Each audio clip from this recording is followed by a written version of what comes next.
자, 시편 61편 우리 같이 봉독합시다. 하나님이여 나의 부르짖음을 들으시며 내 기도에 유의하소서. 내 마음이 약해질 때에 땅끝에서부터 주께 부르짖으리니 나보다 높은 바위에 나를 인도하소서. 주는 나의 피난처시요 원수를 피하는 견고한 망대이심이니이다. 내가 영원히 주의 장막에 머물며 내가 주의 날개 아래로 피하리이다. 주 하나님이여 주께서 나의 서원을 들으시고 주의 이름을 경외하는 자가 얻을 기업을 내게 주셨나이다. 주께서 왕에게 장수하게 하사 그의 나이가 여러 대에 미치게 하시리이다. 그가 영원히 하나님 앞에서 거주하리니 인자와 진리를 예비하사 그를 보호하소서. 그리하시면 내가 주의 이름을 영원히 찬양하며 매일 나의 서원을 이행하리이다. 아멘. 앞으로는 찬양하는 사람 여기 앉으세요. 요짝 하고 여기 딱 앉으시고 찬양 딱 하고 딱 내려 앉으세요. 알겠죠? 부장님하고 교육장 책임져 그렇게 하세요. 그렇게 하면 더 아름답습니다. 이 습관이 중요한 것 같아서 제가 잠깐 말씀드립니다. 제가 오늘 그 민 아브라함 사라 선교사 선교 편지 읽다가 참 우리가 기도해야 되겠다. 참 마음이 너무 아팠어요. 아프간에서 태권도를 통해서 교회를 개척하고 이제 탈레반이 점령하니까 참 기독교인들은 참 기도하지 않으면 안 되는, 또 우리가 기도해 드리지 않으면 안 되는 절박한 상황에 와 있습니다.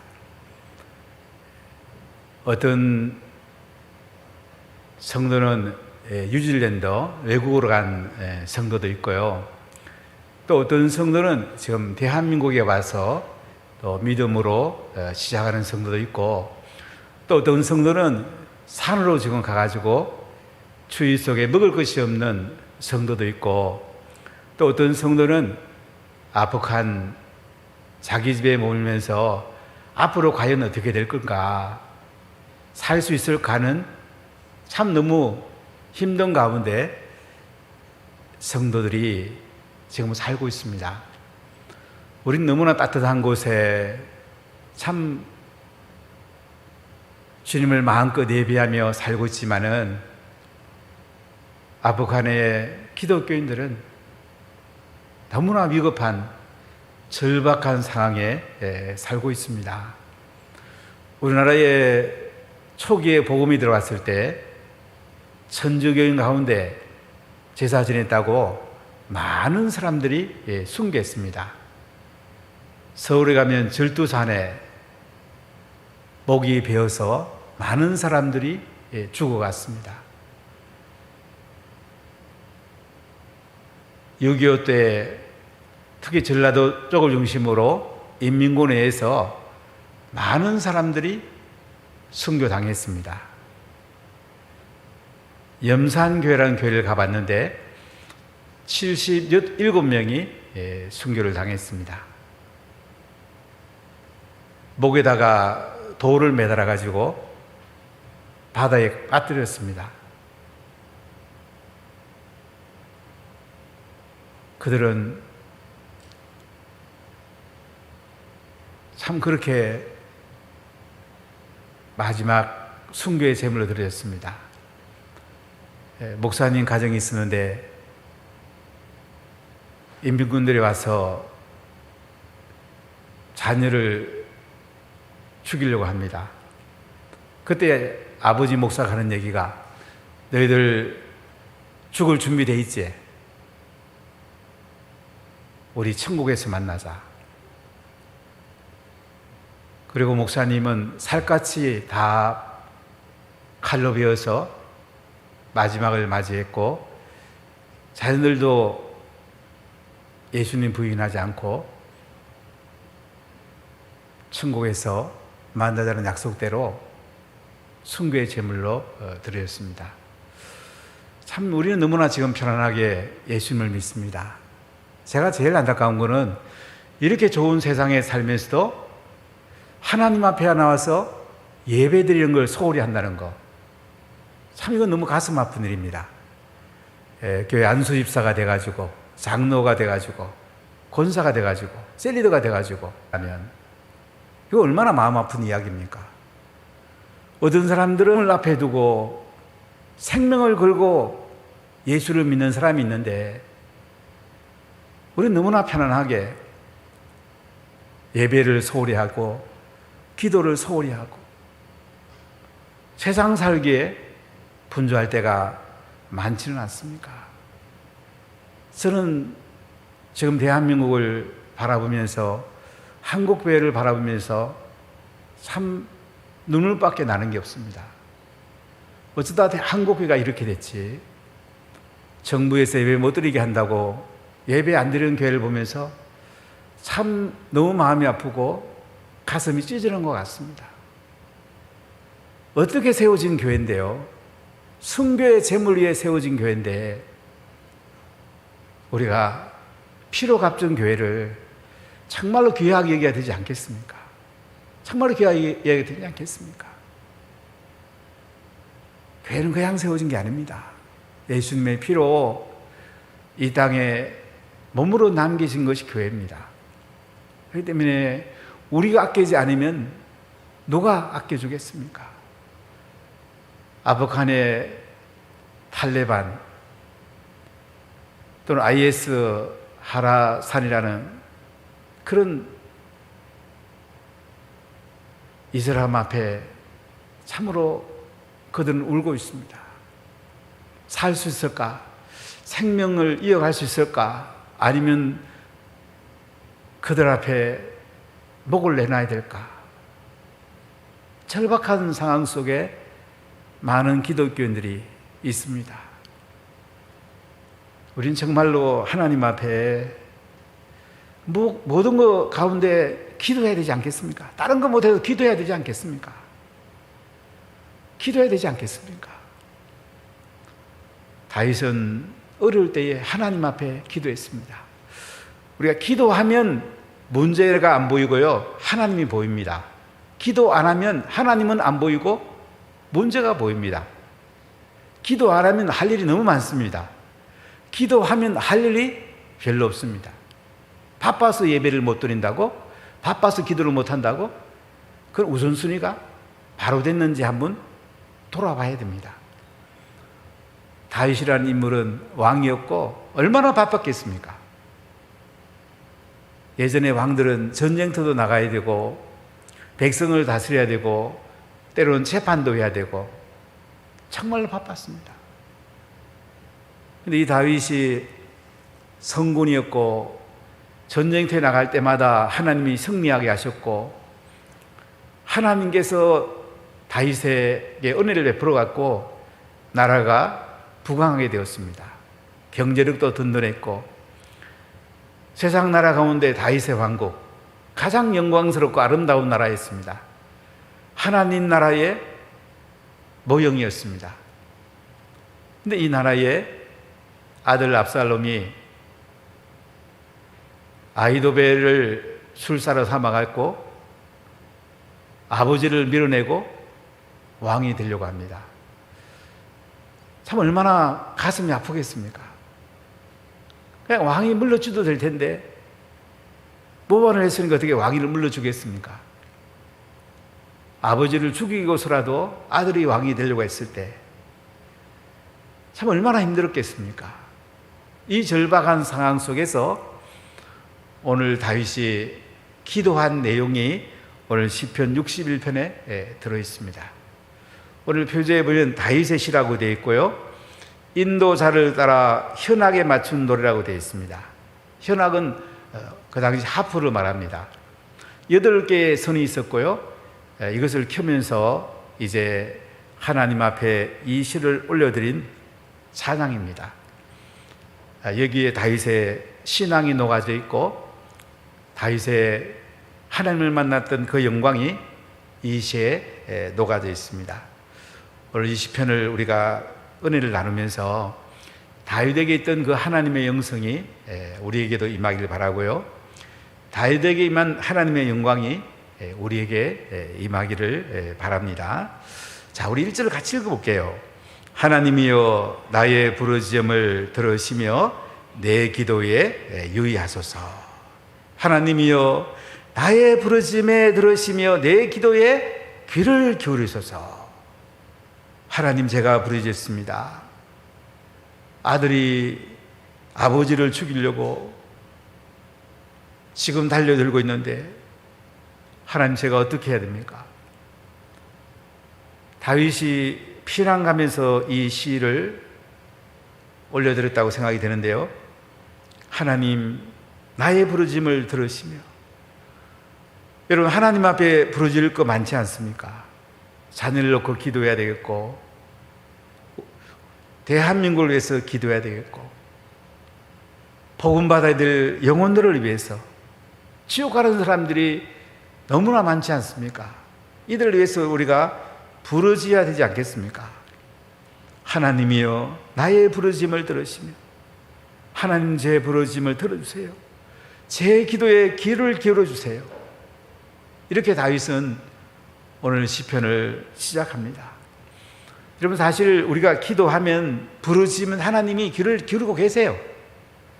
하나님은 누구에게 귀를 기울이냐면요, 기도하는 사람, 찬양하는 사람, 예배하는 사람에게 귀를 기울이고 계시단 말이죠.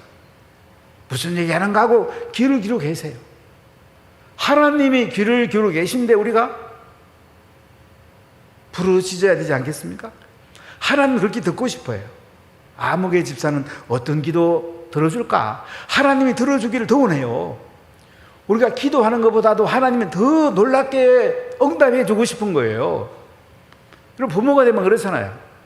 자녀의 필요가 뭘까? 자녀가 부모에게 필요를 달라고 하기도 하지만은 부모가 먼저 생각해 보죠. 기도하면, 우리 아무개 장남한테 내가 뭐 줄고, 장녀한테 뭐 줄고, 차남한테 뭐 줄고, 이렇게 부모님이 먼저 생각하잖아요. 하나님 먼저 생각하세요. 근데 하나님 언제 주느냐? 우리가 부르짖고 기도하는 거 보고 하나님 그냥 내가 달라는 것보다 더 주고 싶어 하는 분이에요. 지금 다윗에게 필요한 건 안전입니다. 아들이 죽으려고 하는 게 얼마나 고통스럽겠어요. 하나님께 부르짖으면서, 하나님 귀를 기울이세요. 하나님, 제가 기도하면 주님은 반드시 들으시는 분이죠. 하나님, 제가 기도해요. 제 아들 좀 막아주세요. 제 아들 좀 바로 서게 해주세요. 아들이 왕이 되고 싶대요. 모반을 했어요. 하나님, 어찌해야 돼요? 이렇게 다윗이 하나님 앞에 부르짖으면서 간곡하게 기도하는 걸 볼 수가 있습니다. 여러분, 우리가 다윗처럼 간곡하게 기도해야 되지 않겠습니까? 사람이 배가 고프고 힘들 때는 기도하려고 합니다. 그러나 사람이 배가 부르고 하는 일이 잘 될 때에 그때 기도하는 게 중요해요. 그러면 한 걸음 더 나갑니다. 많은 사람이 좀 잘 되면 기도 안 해요. 그 다음에 자기 힘으로 해요. 그러면 자기 힘으로는 아무리 잘 돼도 금방 사그러듭니다. 그리고 하나님의 은혜 가운데 계속 기도를 밀고 나가면 가속도가 붙어가지고 점점 잘 되게 됩니다. 저희 아파트에 이제 엘리베이터를 지금 이제 새로 설치하려고 거의 한 달 가까이 지금 3주째인데요. 15층을 제가 걸어다니면 느끼는 게 있어요. 10층까지 올라갈 때까지는 땀이 별로 안 나요. 근데 11층부터는 희한하게 땀이 나요. 집에 가면 비 오도 돼요. 아, 우리 신앙이 이런 거구나. 10층까지 올라갈 때 별 차이가 없어요. 근데 그 위에 올라가면 신앙이 팍팍 느는 거예요. 우리 어느 단계까지는 기도 응답이 별로 없어 보여요. 그리고 어느 단계 지나면 기도가 하나님께서 응답하는 것이 너무 놀랍게 응답이 되는 거예요. 여러분, 절박할 때에 문제에 사로잡히지 마시고 하나님을 바라보세요. 하나님께서 먼저 답을 가지고 계시단 말이죠. 하나님이 답을 주고 싶어 못 견뎌요. 내가 달라는 것보다 더 주고 싶어서 못 견단 말이죠. 그분이 하나님이세요. 기도만 하는 시간을 빼지 마세요. 저는 우리 안수 집사님들하고 권사님들이 예배와 기도 시간에 보일 때 너무 좋아요. 그래, 안 보이시는 분은 어디가 계실까? 참 마음이 어떨 때 너무 아파요. 교회 기준이 돼 주셔야 되는데, 어떤 분은 기도 당번 때 와서 예배 드리고 기도 당번 하면 또 안 와요. 그러면 이거 어떻게 해야 되지? 기도 당번 매주 시킬까? 뭐 이 생각 해보고 별 생각을 다 해봐요. 진짜 마음이 너무 아픈 거예요. 주님은 더 아프지 않을까? 저는 그런 생각을 해봐요. 기도의 자리에 있으면 주님께서 응답해 주고 싶어서 찾는데, 하나님이 응답해 주려고 찾는데 그 자리에 없는 거예요. 기도하는 자리에 없는 거예요. 그럼 주님 마음이 뭐예요? 얘는 어디 가 있지? 이 시간 기도의 자리에 있어야 되는데 예배 자리에 있어야 되는데 어디 가 있을까? 주님이 찾고 계신 거예요. 그러면 안 되잖아요. 하나님은 한국 교회가 예배 드리는 걸 보고 싶어 해요. 코로나 왔다고 정부에서 예배 못 드리게 하니까 예배 안 드리는 교회가 많아요. 주님은 예배 드리는 교회를 찾고 있는 거예요. 저는 운하교회가 어떠한 환경 속에서라도 생명을 내놔야 되더라도 저는 예배 드리는 교회가 되기 원해요. 주님이 찾는 교회가 되기를 원해요. 여러분, 주님이 찾는 그 자리에 계십니까? 기도의 자리에 계십니까? 예배 자리에 계십니까? 주님은 귀를 그리고 얼마나 응답해 주고 싶어하고, 얼마나 듣고 싶어하고, 얼마나 이뻐해 주고 싶어하고, 얼마나 사랑스러워 해주고 싶어하는지 몰라요. 주님의 심정이 그래요. 여러분, 자녀를 나보고 길러 보면 그러잖아요. 자녀가 아프면 엄마가 아프고 싶잖아요. 자녀가 힘들면 아빠가 힘들고 싶죠. 묵은 거 있으면 아빠가 더 들고 싶죠. 그게 하나님 아버지는 더 한 분이에요. 우리 그분에게 아뢰면 얼마나 놀랍게 응답하기를 원하시는데요. 우리가 부르짖어야 되지 않겠습니까? 다시 1절 읽어볼까요? 하나님이여 나의 부르짖음을 들으시며 내 기도에 유의하소서. 자, 2절 같이 읽어봅시다. 내 마음이 약해질 때에 땅끝에서부터 주께 부르짖으리니 나보다 높은 바위에 나를 인도하소서. 자, 내 마음이 약해질 때에 땅끝에서부터 주께 부르짖으리니. 자, 이게 무슨 배경이냐면, 다윗은 예루살렘에 살 때는 이제 성막이 가까이 있습니다. 하나님의 임재가 있는 성막이 있어요. 성전을 솔로몬 때 지었고요. 그런데 아들에 의해서 예루살렘에 떠나지 않을 수가 없는 거예요. 내 마음이 지금 약해져 있는 거예요. 땅끝에서부터 하나님께 부르짖는데요. 지금 예루살렘에 떠나 있어요. 성막을 떠나 있어요. 얼마나 마음이 아픈 상황에 있습니까? 다윗같이 그렇게 강한 사람도 내 마음이 약하다고 그래요. 땅끝에서부터 주께 부르짖으오니 나보다 높은 바위에 나를 인도하소서. 하나님, 나보다 높은 바위에 저를 인도해 주세요. 안전처로 저를 인도해 주세요. 하나님, 제가 이게 너무 어려운 상황이 있는데요, 참 저를 높은 바위로 인도해 주세요. 안전한 곳으로 저를 보호해 주세요. 이렇게 다윗이 기도하는 거 볼 수가 있어요. 여러분, 우리에게 중요한 문제를 꼭 기도하세요. 딴 가지 마세요.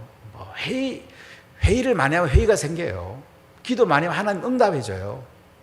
저는 이동훈 목사님한테 제일 많이 들은 얘기가, 그분이 제일 많이 하는 그거더라고요. 회의를 많이 하니까 회의가 많이 생기더래요. 기도하니까 하나님이 많이 응답해 주더래요. 그래갖고 회의 안 하기로 했대요. 회의는 좋은 게 아니에요. 기도하면 되지, 해야 할 시간 있으면. 그러지 않습니까? 기도하면 하나님께 얼마나 기뻐하시고, 하나님이 회의하는 사람을 찾는 게 아니고요, 기도하는 사람을 찾는 거예요. 하나님 찾는 사람이 돼야 되지 않겠습니까? 지금 다윗은 마음이 약할 때에 땅끝에서부터 주께 부르짖는데요, 나보다 높은 바위에 나를 인도해 주십시오. 기도하고 있습니다. 여러분, 기도하는 곳에 하나님이 함께 있습니다. 기도하는 곳에 하나님께서 우리가 기도하는 것보다 더 놀란 응답을 들고 계십니다. 하나님은 대단한 분이십니다. 자, 우리 3절 읽어볼까요? 주는 나의 피난처시여 원수를 피하는 견고한 망대이십니다.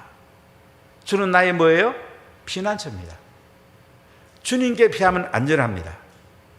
아무리 어려도 주님 품에 안기면 주님께서 보호하시고 안전을 보장합니다.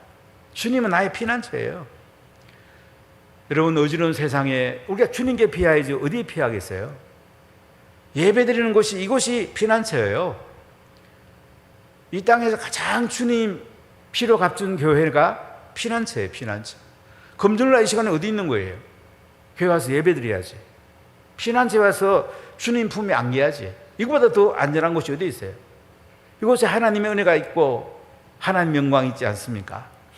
원수를 피하는 견고한 망대입니다. 원수를 피하는 견고한 망대. 그럼 원수들이 다윗을 죽이려고 할 때 얼마나 힘들겠어요? 더구나 그 앞장서는 사람이 아들이에요. 압살롬이에요. 아히도벨이 모략을 또 베풀고요. 다윗 편에서는 이제 후세가 모략을 베풀어서 나중에 다윗의 편에서 이기게 됩니다만은, 원수들이 계속 덤비려고 할 때 견고한 망대가 누굽니까? 바로 그분이 하나님이세요. 그분이 예수님이세요. 우리는 예수님께 피하는 것이 가장 복이 있어요. 땅에 뭐 대단한 게 있어요? 이 땅을 호흡이 끝나면 아무것도 아닌데, 주님은 나의 피난처가 되시고 원수를 피하는 견고한 망대란 말이죠. 이렇게 다윗이 고백을 합니다. 자, 4절 읽어볼까요? 내가 영원히 주의 장막에 머물며 내가 주의 날개 아래로 피하리다. 내가 영원히 주의 장막에 머문답니다. 다윗이 제일 머물고 싶은 게 되면 주의 장막이에요. 주님의 성막이에요. 주님의 임재 가운데 사는 거예요. 주님과 함께 사는 거예요. 주님의 영광 가운데 사는 거예요. 여러분이 가장 원하는 게 무엇입니까? 진짜 행복이 뭡니까? 주님의 임재가 있는 삶이 행복 아닙니까? 주님의 영광이 가득한 삶이 행복 아닙니까? 우리 자꾸 행복을 딴 데서 찾아요. 세상에 찾으려고 그래요. 세상 거 다 헛되고 헛됩니다. 솔로몬이 많은 거 가져왔지 않습니까? 전도서 마지막에 뭐라고 그래요?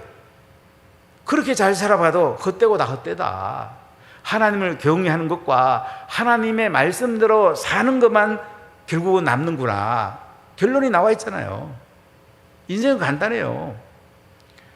우리 하나님을 찬양하고 기도하고 은혜 가운데 살고 성령의 기름 부음이 있고 말씀이 내 삶을 이끌어가고 주님의 품에 안기고 주님의 영광을 드러내고, 그거 남는 거예요. 나머지는 다 수단이에요. 뭐 돈 많은 거 참 좋은 거죠. 쓸 수 있는 게 얼마나 좋아요. 그러나 그것도 다 흘러가는 거고요. 이 땅에 모든 거 다 흘러가는 거예요. 영원히 계신 분은 주님이란 말이죠. 그래서 다윗이 내가 영원히 주의 장막에 머물며, 저는 영원히 예루살렘에 머물면서 주의 장막 곁에 머물고 싶습니다. 주님 임재 가운데 살고 싶습니다. 주의 영광을 드러내고 싶습니다. 내가 주의 날개 아래로 피하리이다. 주의 날개 아래로 피하게 돼요. 그렇습니다. 암탉이 병아리를 품었을 때에 병아리는 안전합니다. 제가 어릴 때 할머니는 그 둥지에다가 계란을 넣고 이제 병아리를 까는 걸 좀 많이 봤어요. 계란을 물에 띄우시더라고요. 떠는 것은 건져내고 깔아앉는 것만 이제 둥지에 넣어가지고 암탉이 이렇게 품게합니다. 어느 날 제가 그 암탉이 품고 있는 계란을 꺼내려고 제가 손을 넣었더니요, 와, 암탉이 가만히 안 있더라고요. 암탉은 막 제 손을 쫓아가지고 막 피가 다 났어요. 그 계란을 품어갖고 이제 병아리가 나오게 되는데, 암탉이 그 병아리를 품는 것을 그렇게 보호하더라고요. 주의 날개 아래 우리가 피하면요, 하나님이 보호합니다. 하나님의 손을 다 보호해 주세요. 하나님의 손을 안아주세요. 누가 감히 덤비겠어요? 원수 이길 수가 없어요. 우리 주의 날개 아래 피하는 것, 이게 복이고 이게 안전이고 이게 은혜예요. 여러분, 주님 날개 아래 피하 있습니까? 참 얼마나 우리에게 평강이 임하고 하나님의 은혜가 임합니까? 다윗이 이렇게 예루살렘을 떠나서 피난처에 있지만은, 저 영원히 주의 장막에 머물고 싶어요. 저 주의 날개 아래로 피할래요. 이렇게 주님의 품에 안겨있는, 편안을 누리고 있고 안전하게 그 중심이 하나님께 모아져 있는 것을 볼 수가 있어요. 이게 신앙이에요. 환경이 어렵고 힘들어도 주님의 날개 아래 우리가 피하 있으면요, 아직 예루살렘에 다윗이 안 들어가도 그 속에 진정한 편안이 있는 거예요. 오늘 민성 교사님의 제가 편지 읽으면서 아프간의 기독교인들이 이제 집에 머물면서 과연 앞으로 어떻게 될 건가? 탈레반이 집 앞으로 찾아올 텐데 참 불안하지 않겠습니까? 그래도 그들은 주님의 날개 아래에 피하기를 원해요. 뭐 잡혀가면 또 순교하면 순교하는 거고, 그들은 주님의 품에 날개 아래 피하기를 원하는데 우리가 기도해야 되지 않겠습니까? 그들이 편안하도록, 그들이 안전하게 보호되도록 기도해야 되지 않겠습니까? 이 땅에 생명을 내놓는 순간 가장 어려운 순간 아니겠습니까? 지금 다윗이 원수들에 의해서 죽임당할 수도 있어요. 앞으로 어떻게 될지 몰라요. 그렇지만 다윗은 주님의 날개 아래 피하 있어요. 하나님이 보호할 걸 믿어요. 예루살렘 돌아갈 걸 믿어요. 이게 신앙이에요. 아직 하나님이 하지 않았지만은 하나님이 하실 것을 기대하면서 미래에 일어날 일 현재 누리는 것, 그게 하나님의 은혜란 말이죠. 그게 믿음이란 말이에요. 이 셀라란 말은 이제 잠시 쉬면서 다음으로 넘어갈 때 이 셀라란 말 악기 가지고 이제 잠깐 중지 표시인데요. 자, 5절을 같이 읽어볼까요? 주 하나님이여, 주께서 나의 서원을 들으시고 주의 이름을 경외하는 자가 얻을 기업을 내게 주셨나이다. 주 하나님이여, 주께서 나의 서원을 들으시고, 우리가 하나님 말씀에 기초한 서원을 할 수 있습니다. 성경에 맹세하지 말라고 그랬는데 이거는 내 중심의 맹세는 하지 말고요, 하나님 말씀을 이루는 서원을 할 수 있어요. 모든 게 하나님 말씀대로 되거든요. 약속의 기초를 둔 서원을 할 수 있어요. 주 하나님이여, 주께서 나의 서원을 들으시고. 정말로 다윗은 하나님 말씀대로 살고 싶은 거예요. 하나님께 약속한 꼭 지키고 싶은 거예요. 여러분, 하나님 약속한 꼭 지키세요. 그게 복이에요. 그게 은혜예요. 주의 이름을 경외하는 자가 얻을 기업을 내게 주셨나이다. 다윗은 하나님의 기업을 많이 받았어요. 주의 이름을 경외함으로 하나님께서 하늘에 상을 많이 준비해 놓으셨어요. 하나님은 경외받기를 원하세요. 하나님 높일 때 제일 기뻐하세요. 여러분, 우리가 이 땅에 살아요 그러잖아요. 인정받을 때 기분이 좋잖아요.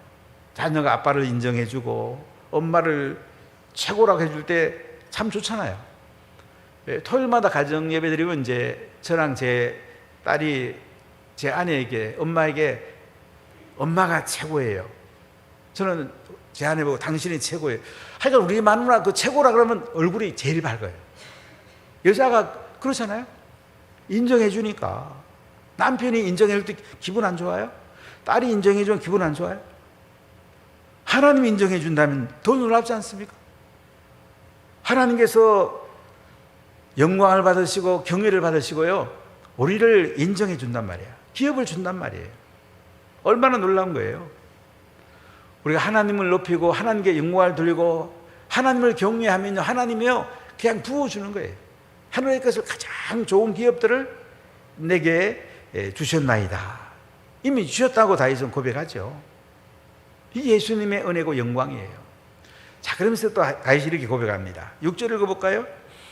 주께서 왕에게 장수하게 하사 그의 나이가 여러 대에 미치게 하시리이다. 주께서 왕이 다윗이잖아요. 다윗을 장수하게 한단 말이에요. 다윗은 아직도 앞으로 왕에 더 있을 것을 바라봐요. 근데 다윗만 왕에 있는 게 아니고요, 그의 나이가 여러 대에 미치게 하리다. 다윗 다음에 솔로몬 계속 대를 이어서 하나님께서 그 왕의 자리에 여러 대를 있게 할 것을 다윗은 지금 바라보고 있는 거예요. 여러분, 기도하면요 미래가 보이는 거예요. 하나님이 하실 걸 보이는 거예요. 바로 이 다윗의 후손 가운데 예수님이 오셨잖아요. 다윗은 지금 예수님을 보고 있는 거예요. 참 놀랍지 않습니까? 왕중의 왕이신 예수님이 올 것을 다윗은 보고 있어요. 주께서 왕에게 장수하게 하사 그의 나이가 여러 대에 미치게 하시리이다. 기도하면 하늘 문이 열립니다. 영적인 게 보입니다. 영적 기상도가 보여요. 설계도가 보여요. 하나님의 장래 어떻게 할 것인가 보이게 되는 거예요. 지금 다윗은 메시아로 오실 예수님을 보고 있는 거예요. 다윗의 그 왕손이 계속 영적으로 이어질 것을 보고 있는 거예요. 참 놀랍지 않습니까? 기도는 그렇게 놀라운 것입니다. 하나님이 하는 일들이 이게 다윗은 보고 하나님의 기업을 내게 주셨다고 그러고 대를 이어서 여러 대에 그 왕위가 이어질 것을 지금 보고 있습니다. 자, 7절 같이 읽어볼까요? 그가 영원히 하나님 앞에서 거주하리니 인자와 진리를 예비하사 그를 보았소서. 그가 영원히 하나님 앞에서 거주하리니. 예, 그렇습니다. 메시아신 예수님이 오셨어요. 영원히 하나님 앞에 거주합니다. 예수님은 영원한 분입니다. 우리가 영원한 하나님 나라 가면 예수님을 뵙게 될 것입니다. 십자가에 죽으시고 부활한 예수님을 우리가 뵙게 될 거예요. 그분 우리에게 물을 거예요.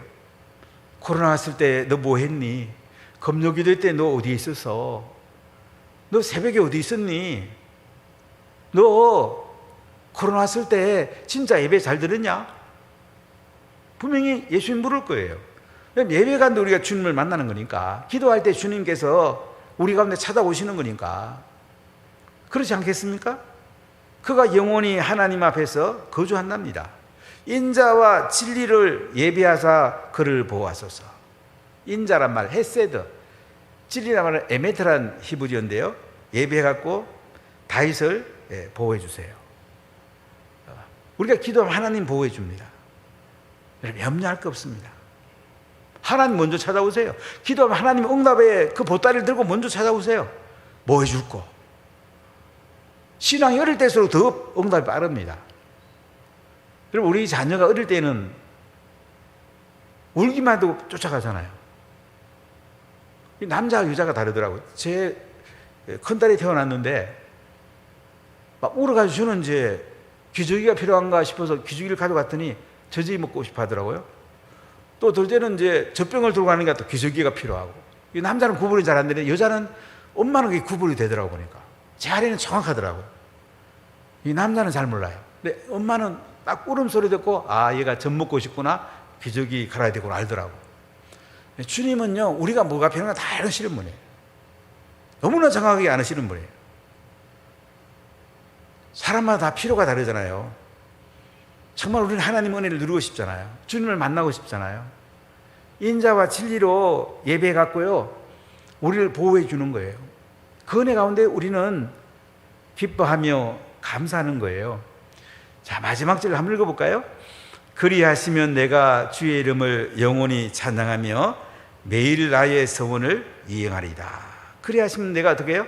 주의 이름을 영원히 찬양한다. 자, 다윗이 하나님께서 그를 보호해 주시면 영원히 하나님을 찬양하겠다 이렇게 말을 해요.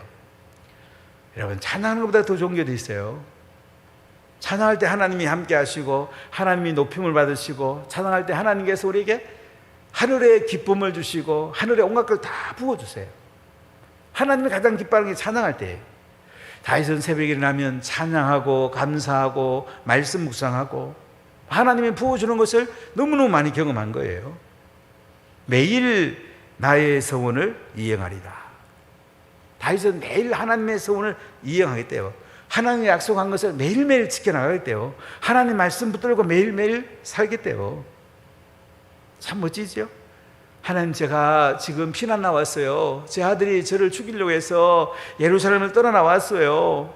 하나님, 저를 보호해 주세요. 물론 다윗은 하나님이 보호해 줄 걸 지금 믿는다고 기업을 주셨다고 그러고 또 여러 대의 그 왕위 강에서 이어질 것을 바라보고 예수님을 바라보고 있는데, 이제 다윗은 하나님을 영원히 찬양하면서 매일 하나님 말씀대로 살겠습니다, 이렇게 약속을 해요. 여러분, 인생은 단순한 거예요. 인생은 뭐 땅에서 대단한 거 한 것 같아도요, 나중에 인생 마칠 때 보면요, 우리에게 뭐가 중요하냐 이거죠. 여러분, 한 달 남았더만 뭐 하시겠어요? 대부분 사람이 그래요. 한 달 남았으면 내가 잘못한 사람에 가서 용서를 빌고, 또 보고 싶은 사람들을 만나서 사랑한다고 말해주고, 대개 이제 죽음을 앞둔 사람들에게 한 달 남았으면 뭐 하겠냐고 물으면 대부분 다 그렇게 얘기를 한다고 그래요. 그러잖아요. 사랑하는 사람 보고 싶잖아요. 또 내가 용서를 빌 사람은 또 용서를 빌어야 또 마음이 편안하잖아요. 또 상대방을 세워주고 싶고요. 우리 인생은 아주 간단해요. 주님과 깊은 은혜의 관계 있는가? 정말로 주님을 진정 예배하고 찬송하고 기도하면서 그 주님의 날개 아래 살고 있는가? 환난이 문제가 아니고요, 우리가 위험한 게 문제가 아니에요. 주님이 나의 피난처가 되시고 주님이 날개 아래 우리가 들어가기만 하면 우리는 안전합니다. 주님의 성막에 우리가 머물면서 하나님을 찬양하고 하나님의 영광들을 기도하는 시간이 가장 복된 시간이에요. 그리고 매일매일 하나님 말씀 붙들고 그 말씀대로 내 삶을 살아내는 것이 가장 큰 복이고 이것이 하늘의 가장 큰 상이에요. 이게 기업이에요. 이게 축복이죠. 다윗은 이걸 알고 있는 거예요. 그건 왕이에요. 세상에 가장 많은 걸 가지고 있어요. 그런데 그가 뭐가 중요한가 우리가 말씀하는 거예요. 아, 주님의 날개 품에 안겨 있는 거구나. 성막에서 그때 정말로 주님을 찬양하고 예배드릴 때가 참 가장 좋았지. 내가 다시 돌아가면 주님 예배 더 잘 드리겠습니다. 주의 말씀대로 살겠습니다. 주님을 찬양하겠습니다. 하나님 저를 안전하게 지켜주시고 다시 예루살렘으로 돌아가게 해주세요. 지금 그 얘기거든요. 우리가 그렇게 살아야 되지 않겠습니까? 그게 기쁨이고 그게 영광이 아니겠습니까? 그 이 땅의 삶의 의미가 아니겠습니까? 지금 우리에게 가장 필요한 것은 기도하는 것이고요, 찬양하는 것이고요, 예배하는 것이고요, 하나님의 품에 날개 우리가 거하는 거예요. 그분의 성막에서 주님을 예배하는 거예요. 기도하면 하나님 다 들어주세요. 부르짖음에 하나님은요 귀를 열고 계세요. 내가 생각하는 것보다 더 좋은 거 주고 싶어서 못 견뎌요. 그냥 응답이 못다를 그냥 막 풀어주고 싶어 하세요. 이 주님 앞에 우리가 기도해야 되지 않겠습니까? 그 품에 안겨야 되지 않겠습니까? 우리 기도하겠습니다.